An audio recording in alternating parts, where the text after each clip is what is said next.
Senhoras, senhores, queridas irmãs, queridos irmãos espíritas, caros amigos que nos acompanham através da Web TV, Mansão do Caminho e outros órgãos virtuais, nossos votos de muita paz.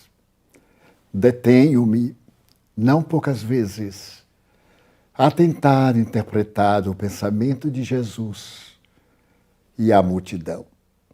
Diante da massa informe e desesperada, ele se mantinha sereno e rico de ternura. E, em momento algum, exasperou-se com a busca daqueles que eram sedentos de paz. Não se deixou de maneira alguma sensibilizar negativamente com o opróbrio, a humilhação, esse estado negativo de algumas almas adoentadas na cerne, na base de si mesmo, que é o espírito. Para todos ele possuía uma palavra gentil e a dizia, cercando o indivíduo tanto de ternura que aquele que o viu nunca mais o esqueceu. É compreensível uma velha expressão. Bastava falar-se em Jesus para que o magnetismo deste homem singular pairasse no ambiente da conversação saudável e as pessoas se nimbassem das claridades ultrassensíveis do reino dos céus. Também me ponho a imaginar os momentos difíceis, a agressividade do mundo, a indiferença das pessoas, inclusive pelo seu próprio destino, e não poucas vezes a respeito do futuro. Ainda hoje ouvimos e vemos pessoas desesperadas que perderam o contato consigo mesmas e então perguntam, e o amanhã? Que é amanhã? Que me sucederá? Posso adiantar-me que neste momento não encontrei nada que me preenchesse o coração de paz e a alma de alegria. E me ponho a compreender este homem não compreendido até este momento, particularmente quando se acercavam os momentos das despedidas. Seria a última vez que ele visitaria Jerusalém.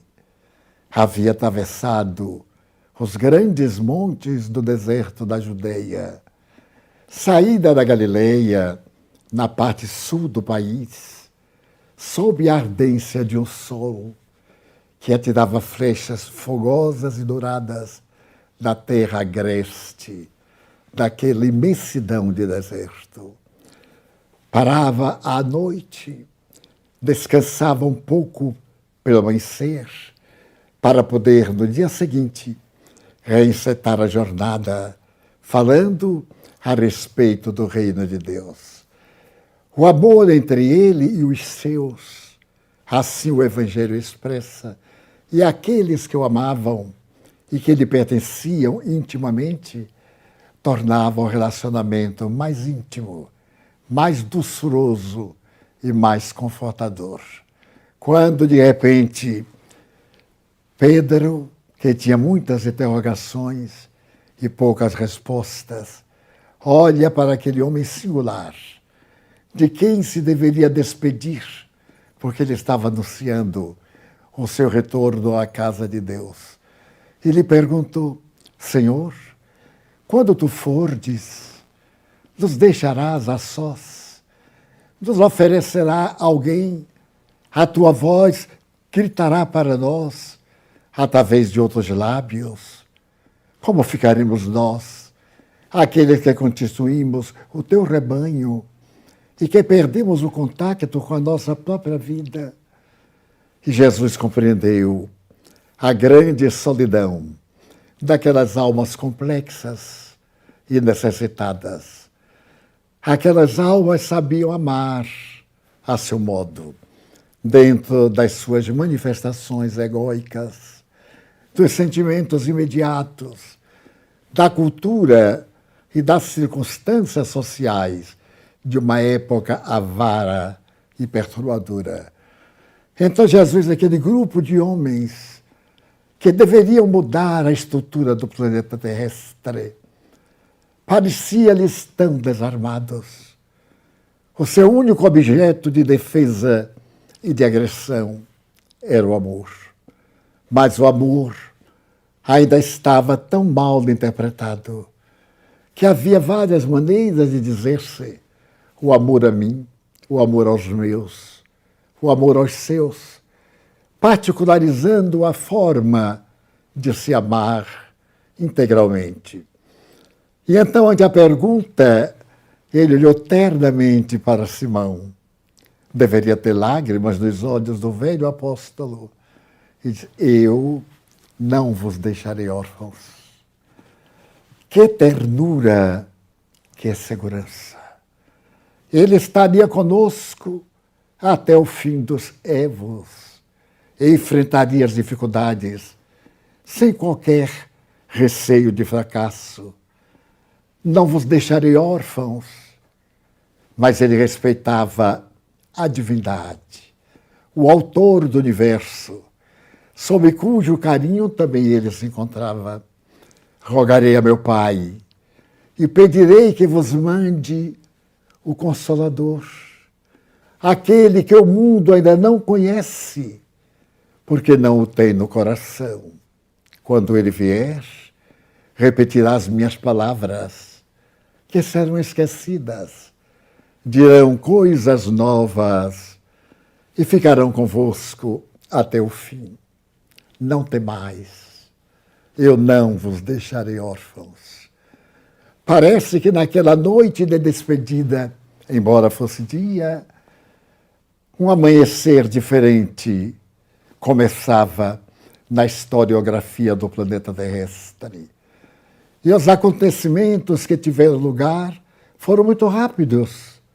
Foi naquela mesma semana, uma semana singular, e que chegando a Jerusalém, sob o aplauso da multidão, esse aplauso que parece uma labareda mantida com o fogo rápido do combustível que se apaga, e ele entrou em triunfo, cavalgando um jumento e sorrindo melancólico para aqueles que o aplaudiam na expectativa de que ele fosse o Messias.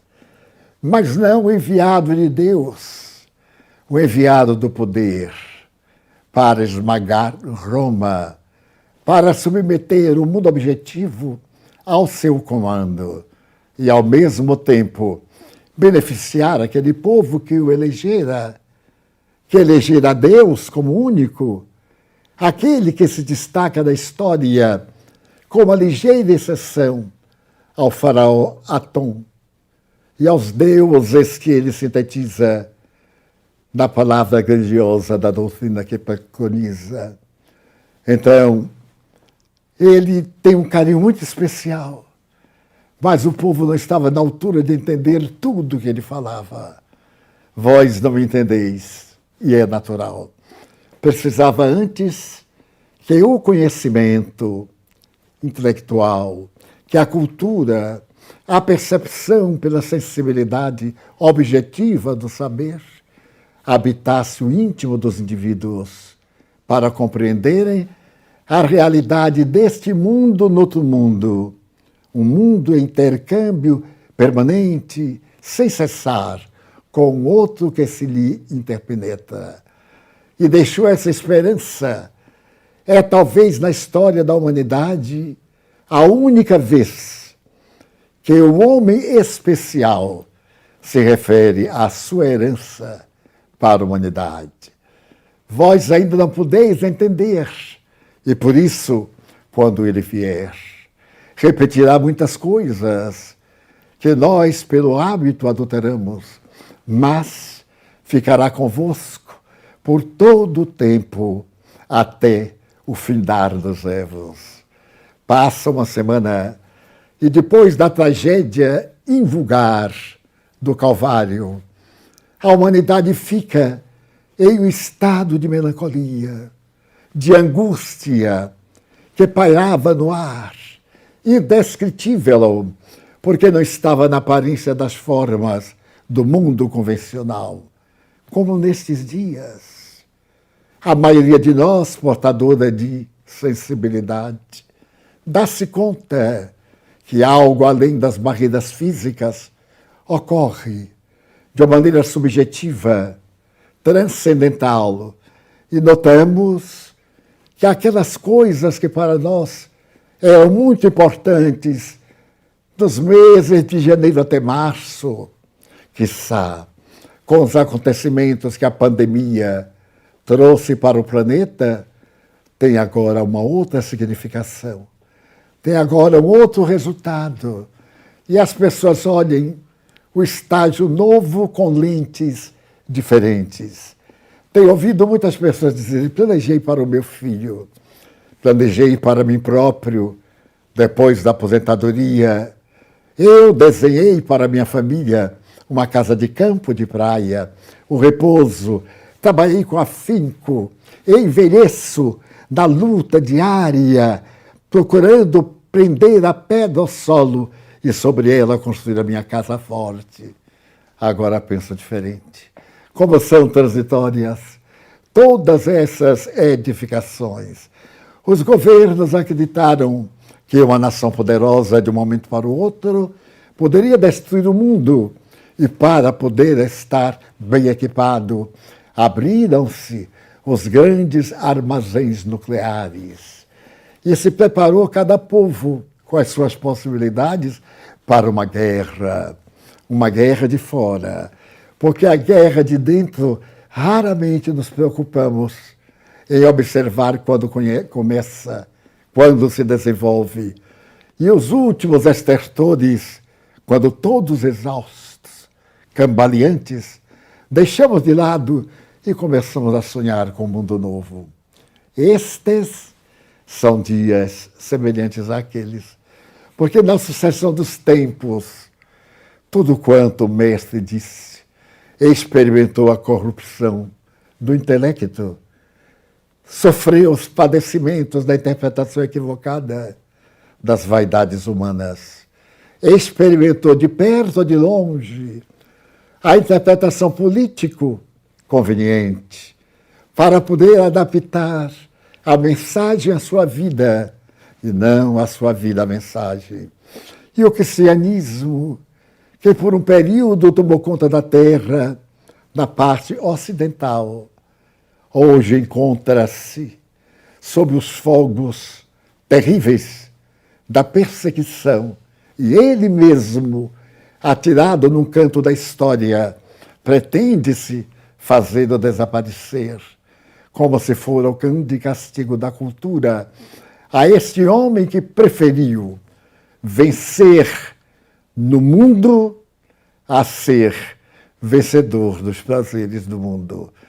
E nos ofereceu forças para poder segui-lo, porque sabia que a dor, especialmente da sensibilidade, essa dor que se deriva da soledade, essa dor da ausência de algo, de alguém, do pão nutriente da palavra, da mensagem de Jesus. O pão é a palavra e o vinho é o licor adocicado do intercâmbio fraternal, da caridade, para que o indivíduo sinta estímulo a fim de poder prosseguir e de avançar com entusiasmo.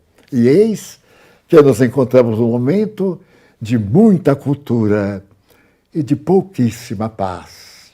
Conseguimos armar-nos com os mais terríveis instrumentos de destruição e nos desarmamos totalmente da fé, da confiança, do amor, da esperança, como se a nossa vida fosse somente a matéria e mesmo essa matéria tivesse uma condição quase eterna, tal a indiferença com que nos movimentamos no jogo da carne, dando a impressão de que ela não se vai transformar pelos fenômenos transitórios da morte.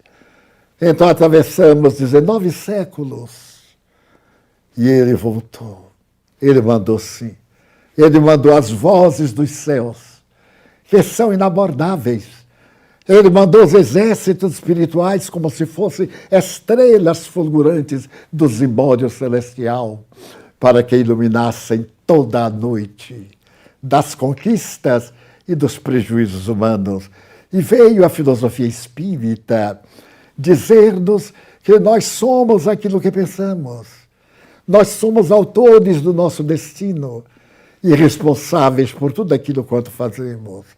Ofereceu-nos uma visão nova das Escrituras antigas, apresentou-nos o Velho Testamento em linguagem moderna e o Moderno Testamento, o Novo, que ele narra as experiências e daqueles que mais de perto serviram como se fosse um canto de alegria e de esperança para o momento em que nos abracemos na cordialidade e no amor, possamos sentir a verdade, a tranquilidade e a entrada neste mundo de regeneração que nos aguarda e que em breves meses, anos, dias, nós estaremos desfrutando.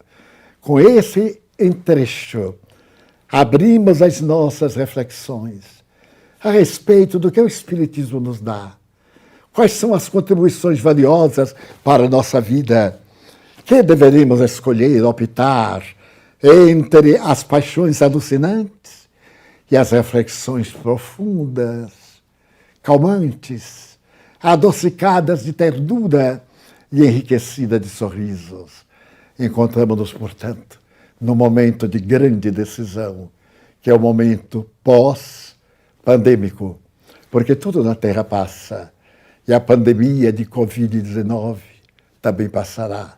Logo mais, não importa quando, se amanhã ou se daqui a 10 anos, ela nos vai ensejar a transformação moral para melhor e uma visão mais consentânea com o nosso alvo, que é a plenitude, dentro dos padrões do Evangelho de Jesus.